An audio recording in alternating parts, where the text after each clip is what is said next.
Khám Top Thích video clay sẽ đây pi được biếtในការបម្លែង video MP4 ទៅជាសំឡេង MP3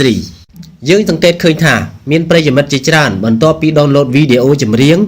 ឬក៏ video ផ្សេងៗចេញពី YouTube ឬក៏ចេញពីប្រភពផ្សេងៗគាត់តែងតែចាក់ video នឹងដើម្បីស្ដាប់នៅពេលដែលគាត់ចង់ស្ដាប់ម្ដងជាពិសេសគឺ video ចម្រៀងតែម្ដងដោយសារតែគាត់មិនបានដឹងអំពីរបៀបនៃការបម្លែងឬ convert video នឹងទៅជា MP3 ឬចម្រៀងបែបនេះធ្វើឲ្យគាត់មានការលំបាកនៅក្នុងការចាក់ចម្រៀងនោះដើម្បីស្ដាប់គឺគាត់មិនអាច slip ទូរស័ព្ទដើម្បីស្ដាប់ចម្រៀងនោះបានទេកាលណាគាត់ slip ទូរស័ព្ទដើម្បីស្ដាប់ចម្រៀងនឹងមានន័យថាចម្រៀងនឹងលែងឮហើយដោយសារតែគាត់ស្ដាប់ចម្រៀងតាមរយៈការបើកវីដេអូនិងម្យ៉ាងទៀតការផ្ទុកវីដេអូច្រើននៅក្នុងទូរស័ព្ទគឺនាំឲ្យខាត space របស់ memory ទូរស័ព្ទតែប៉ុណ្ណោះដូច្នេះ Cam Top Tech សូមបង្ហាញពីរបៀបនៃការបំលែងវីដេអូបទចម្រៀងឬវីដេអូផ្សេងៗទៅជាសំឡេងគឺ MP3 ដូចតទៅបាទប្រិយមិត្តទាំងអស់គ្នាដើម្បីបានកម្មវិធីមួយនេះប្រិយមិត្តត្រូវតែចូលទៅកាន់ Play Store ដើម្បីទៅស្វែងរកកម្មវិធីមួយដែលមានឈ្មោះថា Media Converter សរសេរ M E D I A C O N V E R T E R បាទសូមក្រឡេកមើលម្ដងទៀត Media Converter ថាច់យកវា Media Converter មានពណ៌បៃតងមានសញ្ញាព្រួញកោងព័ទ្ធជុំវិញអក្សរ M ថាច់លើវាដើម្បីដំឡើងថាច់ install ថាច់យក accept បាទប្រិយមិត្តទាំងអស់គ្នាបន្ទាប់ពីកម្មវិធី Media Converter ដំឡើងបានចប់សពគ្រប់ប្រិយមិត្តត្រូវថាច់បើកវាដើម្បីទៅបំលែងវីដេអូផ្សេងៗទៅជាសំឡេងឬបទចម្រៀងបាទថាច់ open នៅពេលនោះ Media Converter បានចូលទៅកាន់ folder របស់ប្រិយមិត្តដែលមានផ្ទុកវីដេអូតើប្រិយមិត្តនៅចាំបានទេថាតើ folder ណាមួយនៅក្នុង smartphone របស់ប្រិយមិត្តដែលមានផ្ទុកវីដេអូឥឡូវខ្ញុំទៅស្វែងរក folder មួយដែលខ្ញុំបានចងចាំវាមានឈ្មោះថាវីដេអូតែម្ដងដែលវាមានផ្ទុកនៅវីដេអូដែលខ្ញុំចង់បំលែងទៅជាបទចម្រៀងមិនតែប៉ុណ្ណោះប្រិយមិត្តក៏អាចបំលែងវីដេអូផ្សេងៗដែលមានប្រវែងវែងដូចជាវីដេអូខ្លះមានប្រវែង1ម៉ោងតែម្ដងហើយប្រិយមិត្តមិនចង់ខាត space នៅលើ smartphone របស់ប្រិយមិត្តហើយចង់បំលែងវាទៅជា MP3 ឬសំឡេងក៏អាចធ្វើបានដែរមិនថាតែវីដេអូចម្រៀងខ្លីៗនោះទេគឺសូម្បីតែវីដេអូវែងៗក៏អាចបំលែងទៅបានដែរក្នុងកម្រិតគុណភាពខ្ពស់ទៀតផងអញ្ចឹងខ្ញុំសូមថាច់យក folder វីដេអូដើម្បីចូលទៅកាន់វីដេអូនោះគឺខ្ញុំសម្រេចជ្រើសរើសយកវីដេអូមួយដែលមានឈ្មោះថាលួចស្នេហ៍លួចទុកដែលជាមរតកសំនៀងរបស់លោកតាស៊ិនស៊ីសមុទ្រអញ្ចឹងខ្ញុំថាច់យកវានៅពេលនោះ Video Converter នឹងផ្ដល់ជម្រើសឲ្យយើងចំនួន4សំខាន់ទី1 Convert to MP3 មានន័យថាបំលែងវីដេអូនឹងទៅជាសំឡេងទៅជាចម្រៀងអាចស្ដាប់កាសបានតែម្ដងទី2 Convert to MP4 មានន័យថាបំលែងវីដេអូនឹងទៅជាវីដេអូមួយផ្សេងទៀតចំណែកទី3គឺ Advanced Convert មានន័យថាបំលែងទៅជាសំឡេង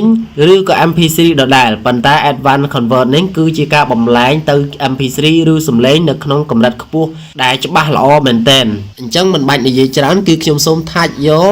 Advanced Convert នៅលំដាប់ទី3បាទដើម្បីទៅ convert វីដេអូមួយនឹងដំបូងគេប្រិយមិត្តនឹងឃើញពាក្យថា MP3 នៅទីនេះសូមអធិស្ឋានចំពោះប្រិយមិត្តដែលមិនចេះភាសាអង់គ្លេសច្រើនចឹងទេសូមស្ដាប់តាមការណែនាំរបស់ខ្ញុំដូចតទៅនៅត្រង់កន្លែងនេះគឺប្រិយមិត្តនឹងឃើញ0000មានន័យថាគឺចំណុចចាប់ផ្ដើមនៃបទចម្រៀងដែលប្រិយមិត្តចង់ convert និងនៅខាងស្ដាំវានោះគឺលេខ 03.208 ជាដើមគឺមានន័យថាចង់បញ្ចប់នៃបទចម្រៀងដែលប្រិយមិត្តចង់ convert គឺចង់បំលែងនឹងឯង convert មានន័យថាបំលែងពីវីដេអូទៅជាសំឡេងឬ MP3 ឬចម្រៀងអញ្ចឹងនៅត្រង់កន្លែងនេះគឺមានន័យថាអញ្ចឹងឥឡូវខ្ញុំចាប់ផ្ដើមចាក់បទចម្រៀងនឹងបន្តិចនៅត្រង់ខាងឆ្វេង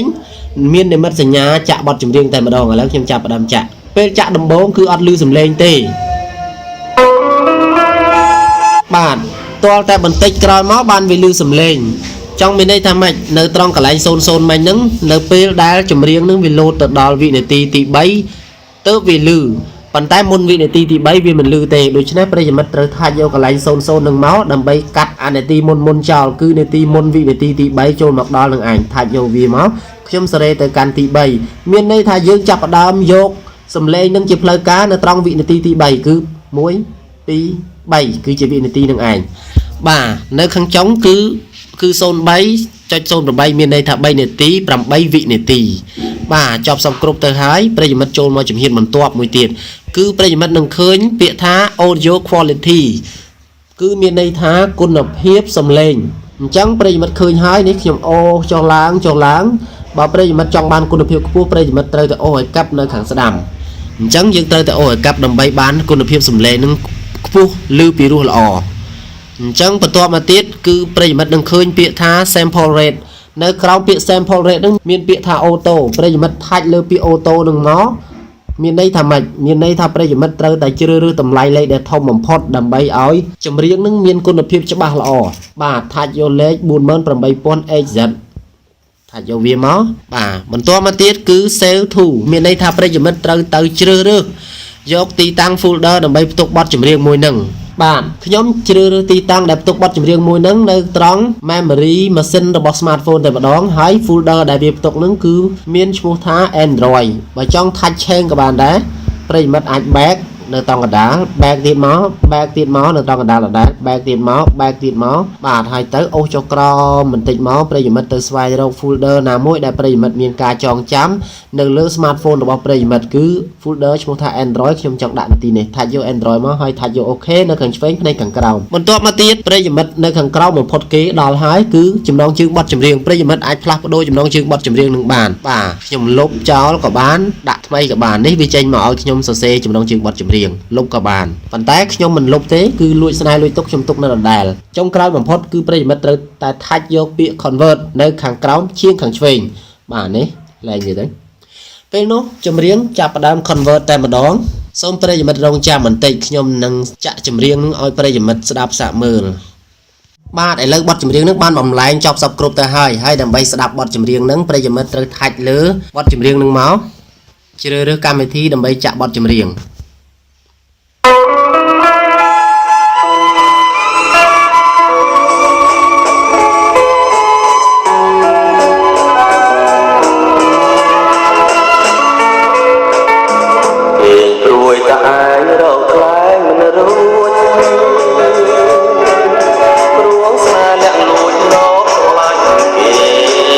បាទឃើញថាគុណភាពរបស់ចម្រៀងមួយបទហ្នឹងគឺមានគុណភាពល្អមែនទែន